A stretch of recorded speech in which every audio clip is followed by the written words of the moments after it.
성경을 통해서 하나님이 우리에게 주시는 주제가 있습니다. 그것이 무엇이냐면 이긴다라는 것입니다. 즉 이기자라는 거예요. 그리고 앞에 하나가 더 붙습니다. 그게 무엇이냐면 주 안에서 이긴다라는 말씀이거든요. 우리가 이 17장을 좀 여러 번 보는 이유가 있습니다.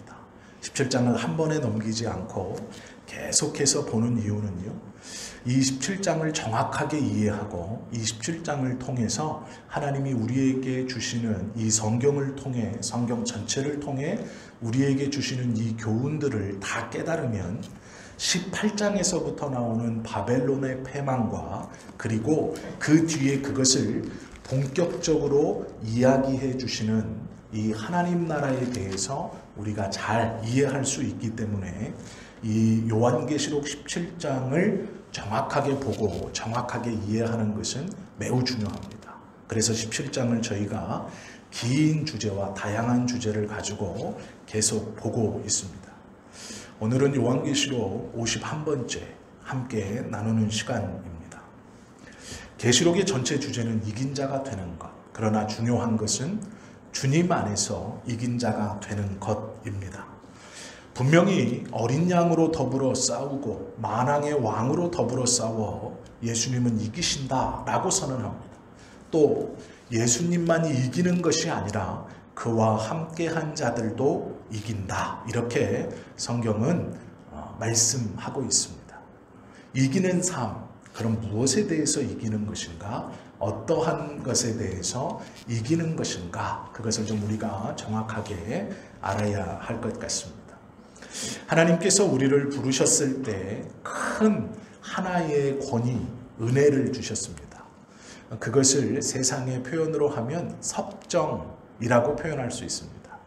섭정이라는 말은 왕의 소유 가운데 일정 부분의 땅을 위임받는데 이 땅을 그냥 받은 것이 아니라요. 위임받은 이 땅의 모든 통치권을 행사할 수 있는 것이 섭정입니다. 하나님이 우리를 부르셨을 때 우리에게 하나님의 것들 중 일부를 우리에게 섭정으로 주신 것입니다.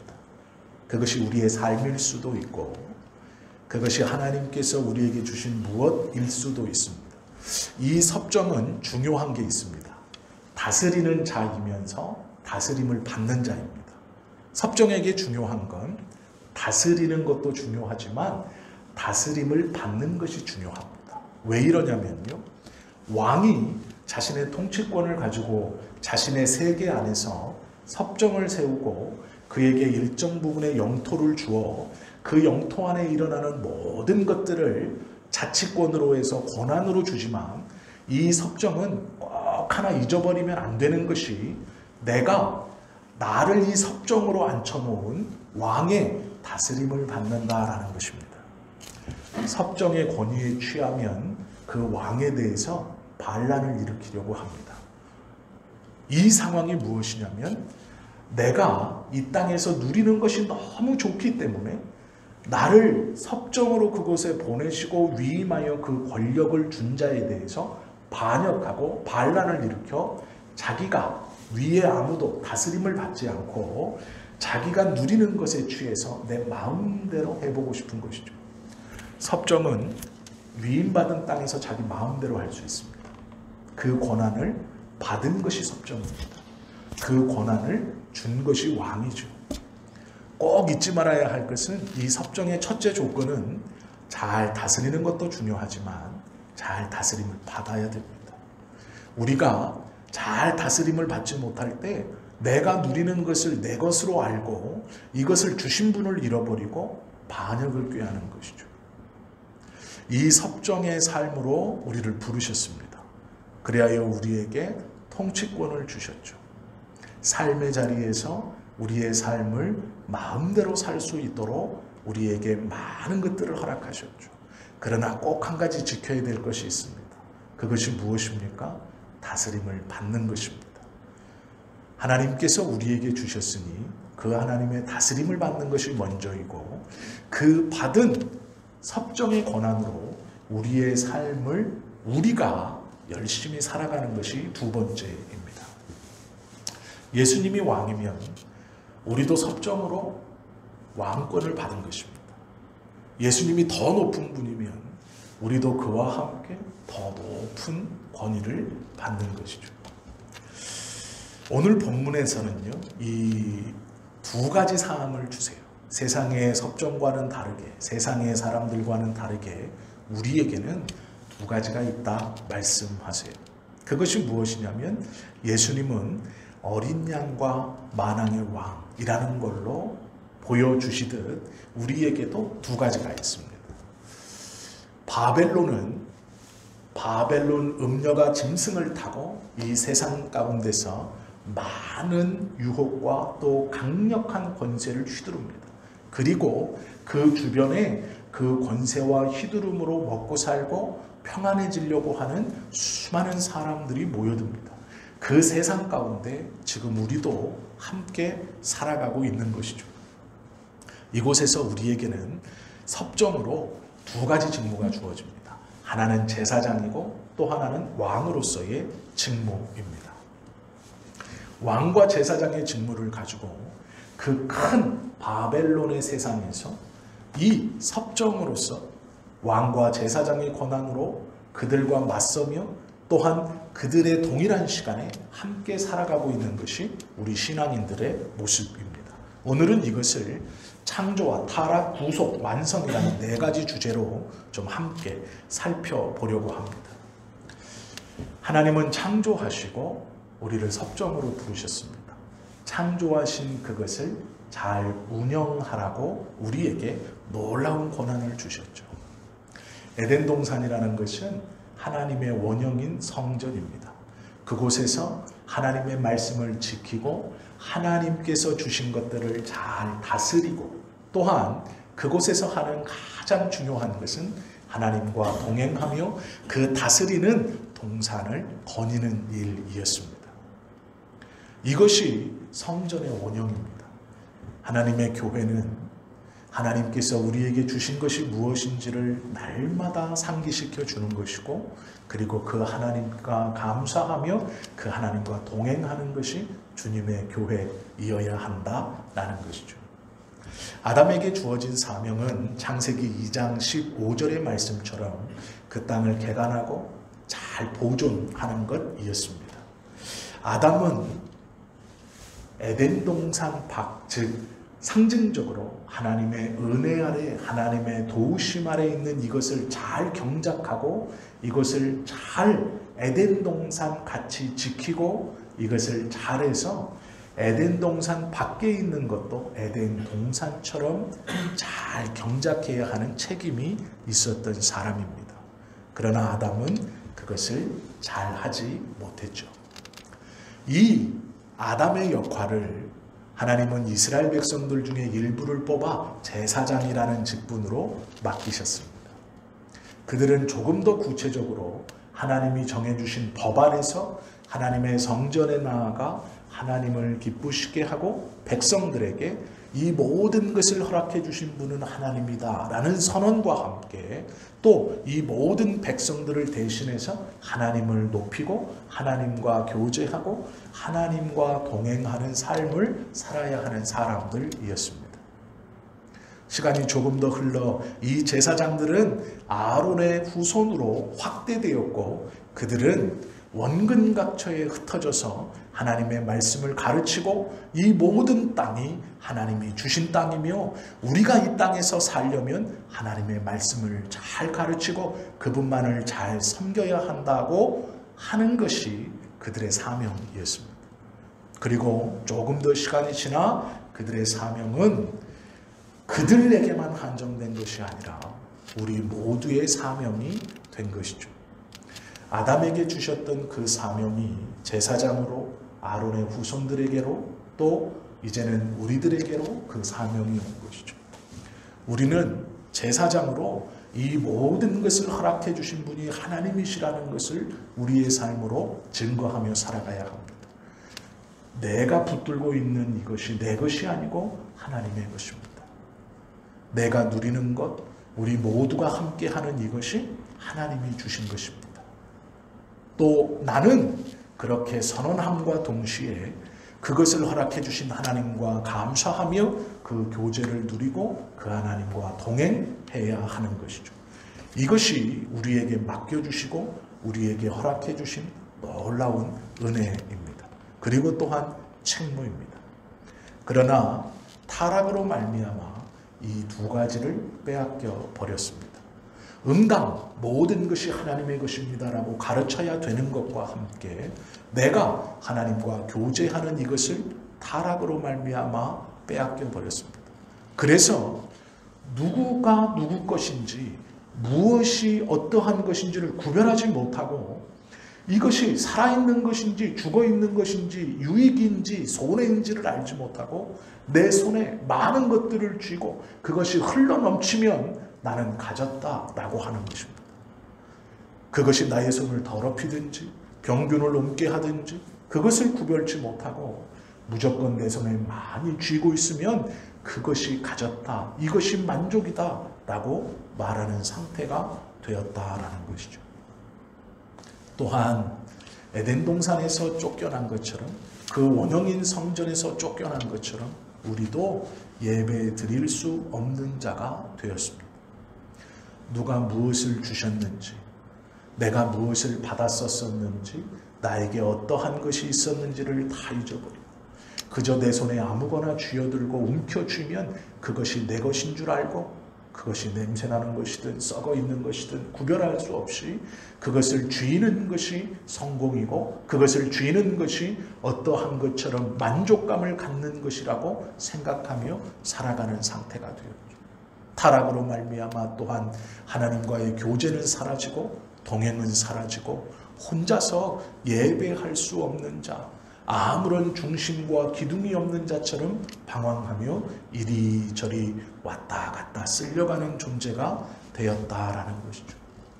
큰 바벨론의 영향 앞에 대항해 보지 못하고 저들처럼 더 가까이 가지도 못하고 일정 부분 떨어져서 내 손에 있는 작은 것들을 쥐고 이것을 가지고 그것을 바라보며 감히 대항할 놈들을 내지 못하고 그냥 시간 속에 그렇게 살아가는 것이 우리의 모습입니다. 찬송도 사라지고 감사도 사라지고 예배도 사라진 것이 우리의 모습이죠. 그런 우리들에게 성경은 분명히 이렇게 말씀합니다. 그것이 오늘 14절의 말씀입니다. 그들이, 그런 우리가 쫓겨 내가 받았던 것이 무엇인지도 잊어버린 우리가 손에 쥐고 있는 것이 어떠한 것인지도 구별할 수 없고 그것이 유익인지 아닌지도 구별하지 못하고 작은 것을 쥐고 그것을 놓지 않으려고 이것 가지고 만족감을 가지고 살던 우리가 하나님과 교제하지 못하고 하나님과 동행하지 못하던 우리가 이제 어린 양이신 예수님과 더불어 그 바벨론과 싸우는 무엇인지도 몰랐던 저 크고 화려한 바벨론, 그저 금은으로 치장하고 자주색 옷을 입어 부럽고 놀랍기만 했던 그것과 내 손에 쥐어져 있는 것을 보고 한없이 초라하게만 여겼다. 감히 대항할 놈들을 내지 못했다. 혹여 무엇이 잘못인지 무엇이 잘못된 것인지도 구별하지 못했던 우리의 삶에서 어느 날 어린 양이 내 앞에 서 계시고 그 어린 양이 그 상처받은 연약과 그 약한 모습으로 바벨론에 대항할 때 우리도 그 어린 양을 쫓아 함께 그 바벨론과 싸운다라고 성경은 말합니다. 어린 양은 응당져야 할 것인데 그 큰 짐승을 탄 음녀, 화려한 그 놀랍고 큰 음녀 앞에 어린 양은 한 입거리도 안 되고 바로 툭 치면 떨어져 나갈 것 같은 그 상처 입은 어린 양으로 예수님이 서 계셨습니다. 질 것 같은 전쟁에서 예수님은 승리하시기 시작했고 이 어린 양은 만왕의 왕으로 그 가짜 바벨론과 싸워 승리하십니다. 우리가 또한 그 어린 양과 싸우고 또 어느새 만왕의 왕으로 그것과 싸우시는 그 만왕의 왕 뒤에 함께서 싸워 나간다라는 것이죠. 그리고 결국에는 승리할 것이다 라는 것이 오늘 본문입니다.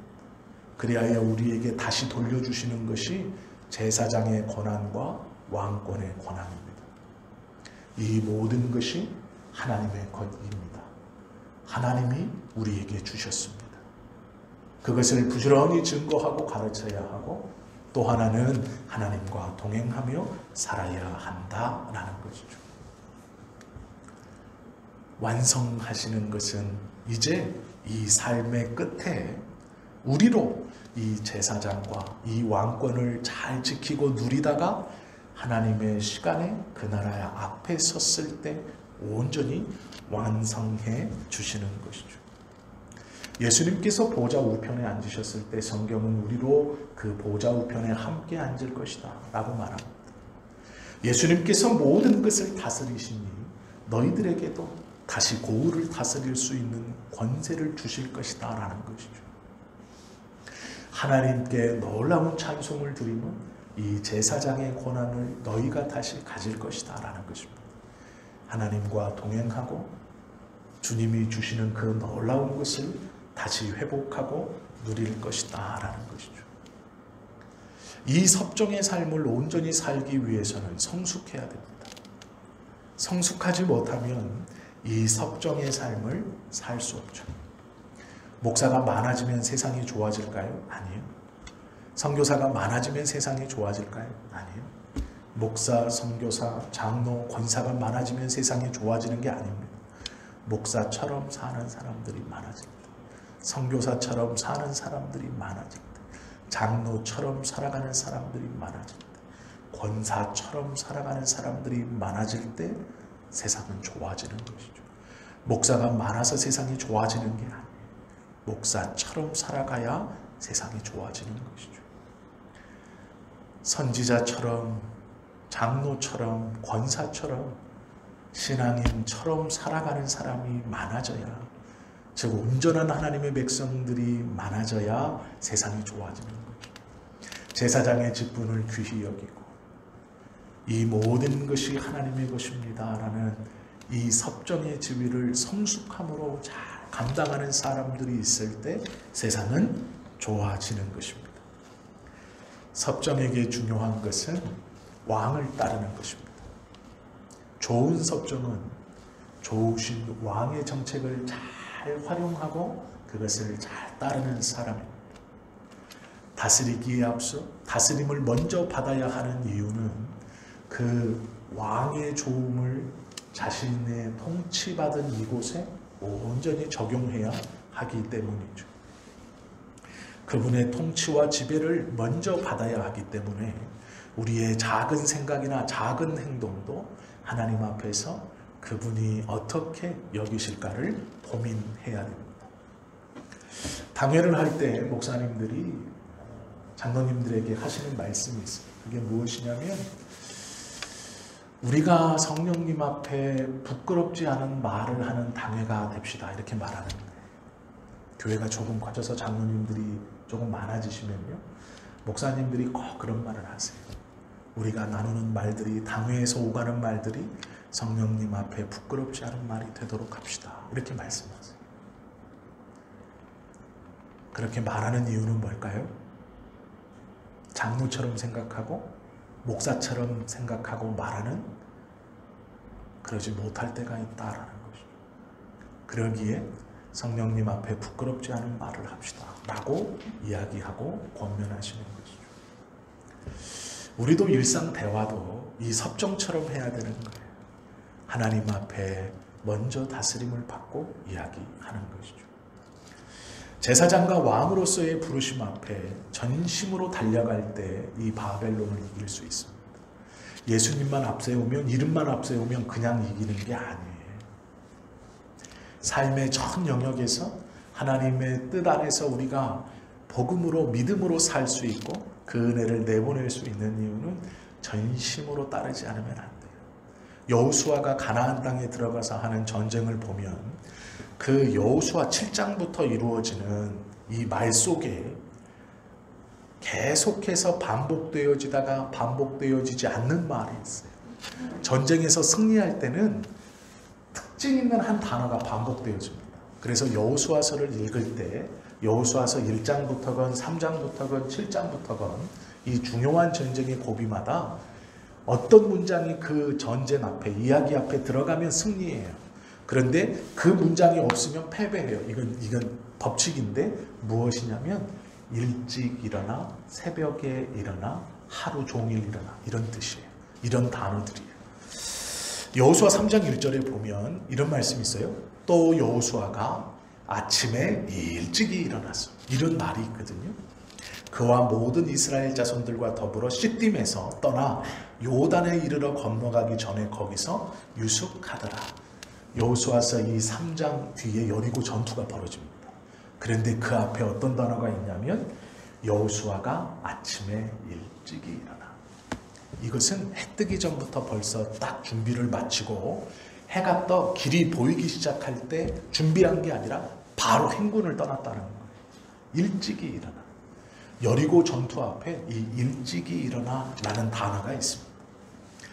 6장 12절, 15절에 보면 또 이렇게 말합니다. 12절 말씀에 보면 또 여호수아가 아침에 일찍이 일어나니 제사장들이 여호와의 궤를 메고 라는 말씀이 있어요. 일찍이 일어난다 라는 말이 앞에 있습니다. 6장 15절에도 마찬가지예요. 일곱째 날 새벽에 그들이 일찍이 일어나서, 그리고 그 뒷말이 더 놀라워요. 전과 같은 방식으로. 이게 여리고성을 도는 일입니다.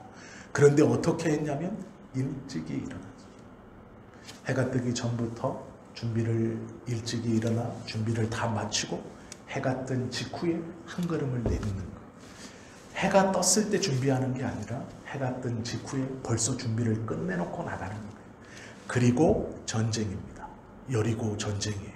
이 뒤에 말씀해 보시면 전과 같은 방식으로 그 성을 7번 도니 그 성을 7번 돌기는 그날뿐이었더라. 일찍이 일어나. 이 단어가 전쟁 앞에 반복되어집니다. 그러면 승리하는 거예요. 그러나 그 다음에 있는 아이성의 전투에는 이 말이 없어요. 일찍이 일어나는 단어들이 없습니다. 아이성 전투를 정탐꾼을 보내서 정탐을 합니다. 그리고 3,000명 정도를 보내서 무너뜨려라 말을 해요. 그런데 문제는 뭐냐면 전심으로 하지 않아요. 7장 2절에 보면 이렇게 기록되어 있습니다. 여호수아가 여리고에서 사람을 베델 동쪽 벳아웬 곁에 있는 아이로 보내며 정탐꾼을 파송합니다. 그들에게 말하여 이르되 올라가서 그 땅을 정탐하라 하매 그 사람들이 올라가서 아이를 정탐하고 그리고 패배합니다. 놀랍게도 이 아이성 전투 앞에는 일찍이 일어나 라는 말이 없어요. 이 아이성 전투에서 1차 패배한 후에 또 단어가 등장합니다. 7장 16절이에요. 이에 여호수아가 아침 일찍이 일어나서. 놀랍죠? 승리하는 전투 앞에는 항상 일찍이 일어나 라는 단어가 있어요. 이스라엘을 그 지파대로 가까이 나오게 하더니 유다 지파가 뽑혔고 8장 10절입니다. 여호수아가 아침에 일찍이 일어나 백성을 점호하고 이스라엘 장로들과 더불어 백성에 앞서 아이로 올라가매. 3,000명만 보내면 됐다고 생각했던 그 전쟁에서 패퇴하고 나서 다시 여호수아와 이스라엘 백성들은 잃어버렸던 행동이 하나 살아납니다. 그게 뭐냐면 일찍이 일어나요. 승리하는 전쟁마다 일찍이 일어나 라는 말이 있어요. 이 일찍이 일어난다라는 것은 열심을 낸다는 것인데요. 이 열심을 냈다라는 것은 전심으로라는 뜻이에요. 전심으로.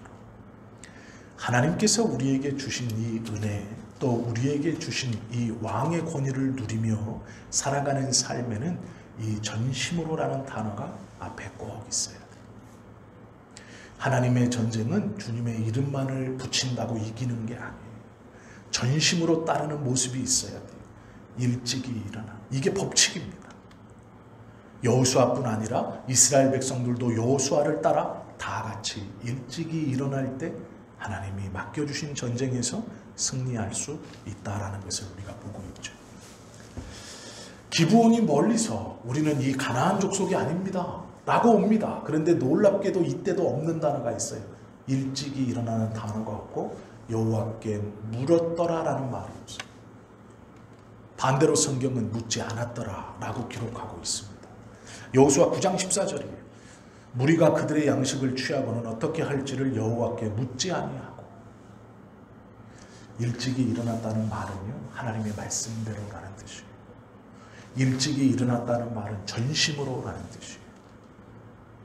하나님의 말씀대로 하지 않을 때 잘못된 결정을 하고 하나님께 전심으로 나아가지 못할 때 그 얕잡아 보았던 아이성 전투에서 패하는, 그것이 하나님의 백성들의 법칙입니다. 일찍이 일어나 전심으로 하나님께 물었더라라는 것이죠. 여호수아 10장에 가면 이제 일찍이 일어나는 게 아니에요. 그것보다 더합니다. 10장 7절에 보면 여호수아가 모든 군사와 용사와 더불어 길갈에서 올라가니라. 이제 전쟁을 하러 막 올라가요. 큰 전쟁이. 그런데 10장 9절에 보면 이렇게 말합니다. 밤새도록 올라가 갑자기 그들에게 일찍이 일어나는 게 아니고요, 이제 하나님의 말씀을 듣고 밤새도록 올라가요. 잠을 자지 않고 올라가요. 이것이 전심으로라는 의미입니다. 우리의 시간을 전심으로 하나님의 뜻을 구하고 그 뜻에 순종하기 위해서 사용하는가, 그렇지 않은가? 내가 한 30%만, 아니 50%만, 많이 줘서 80%만, 아니 90%도 안 된다고 말씀하세요. 일찍이 일어나 밤새도록 하나님께 묻고 라는 말은 전심으로라는 말이에요. 하나님이 우리에게 주신 이 놀라운 제사장과 왕의 직분, 즉 섭정의 직분을 온전히 누리고 또 그대로 살아가기 위해서는 전심으로 하나님 앞에 순종하며 따라가야 하는 거예요. 전심으로. 성숙한 성도 10명이 있으면 교회는 무너지지 않습니다. 전심으로 하나님 앞에 내하는 순종의 사람이 있으면 교회는 넘어지지 않아요. 성숙한 성도가 하나님 앞에 열심을 내면 그 교회가 어찌 무너지겠습니까? 우리의 아까운 시간이 흘러가죠. 무엇을 위해서 사는가? 어떠한 마음을 먹어야 하는가? 우리가 이 놀라운 은혜를 받은 사람인데 어떠한 마음으로, 신앙으로 살아가야 하는가? 인생의 가장 큰 의미가 무엇일까요? 하나님의 나라를 교회와 또 우리 가정과 우리의 삶에 이루어가는 것이죠. 신앙의 공동체를 세워가는 것이죠. 그것은 성숙한 성도가 전심으로 하나님을 따를 때 가능한 것입니다. 성공한 삶은 다 전심으로 드릴 때 가능한 거예요. 적당히는 없습니다. 전심으로 드리는 수고와 헌신 속에 하나님의 역사가 우리의 교회에게, 우리의 가정에게, 우리의 자녀들에게, 우리의 사업의 터전에 이루어질 것입니다. 진심과 전심으로 왕과 제사장의 역할을 감당하는 것. 오늘 성경의 말씀처럼 분명히 이길 것이라는 확신 가운데 그 하나님께 온전히 모든 것을 맡기고 전심으로 함께하는 것. 그것이 수고와 헌신으로 성지교회가 또 우리의 가정들이 아름답게 세워지는 유일한 방법입니다. 또 우리의 삶이 하나님 앞에서 온전해질 수 있는 유일한 방법입니다. 우리는 이 놀라운 왕과 제사장의 권한을 받은 사람들입니다. 성숙한 자가 되어서 전심으로 하나님을 따르고 그 열심 속에 하나님의 은혜가 이제 우리의 가정과 우리의 자녀들과 삶의 터전 그리고 교회 위에 온전히 부어질 것을 기대하시고 부지런히 그 삶을 잘 살아가시는 저와 여러분 되시기를 예수님의 이름으로 축원합니다. 기도드립니다.